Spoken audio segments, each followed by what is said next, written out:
and they may have been genetically modified. Yeah, yes. Allahu Alam. So I think there, as far as I know, the last time I checked in October, I think all 5 of them are still blemish-free, you know. So these are like Frankenstein prophecies they're trying to make. Frankenstein. Yeah, I mean they're gonna push hard to make these things, you know, to self-fulfill these things, right?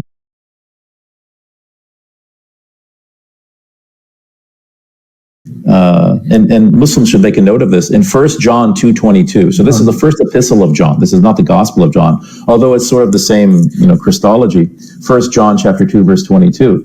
The author says, "Who is the liar but he who denies that Jesus is the Christ?"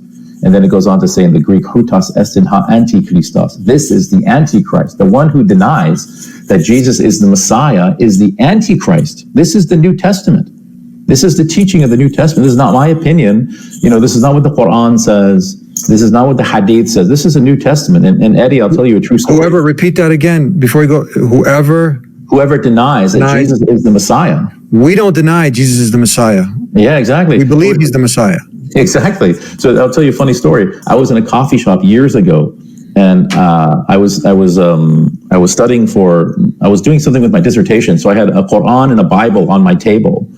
And this was something like crazy early in the morning, like 6:30 in the morning or something like that. And there's a long line forming behind me. And there was a gentleman behind me with his wife, who looks over my shoulder and says, "Oh, you have these 2 books on your table." I said, "Yeah." He said, "One of them's from God and one is from Satan." Wow. So I said, "Oh, okay. I mean, it's kind of early in the morning for this, but, you know, let's talk." And he said, "Oh, which one's from God?" And he pointed to the Bible. And I said, "Oh, okay, so this one's from Satan. The Quran's from Satan." He said, "Yeah."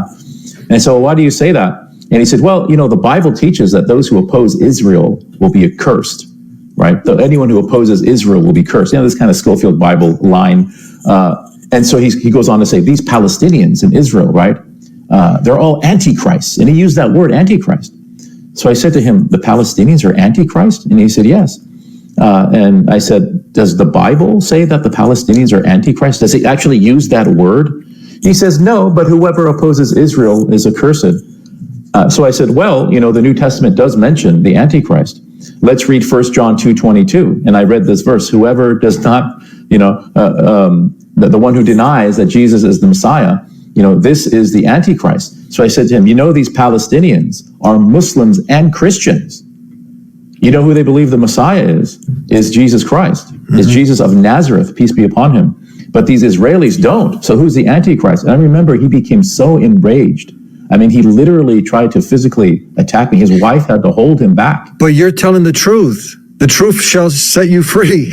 Exactly. You're bringing evidence. That's the Gospel of John too.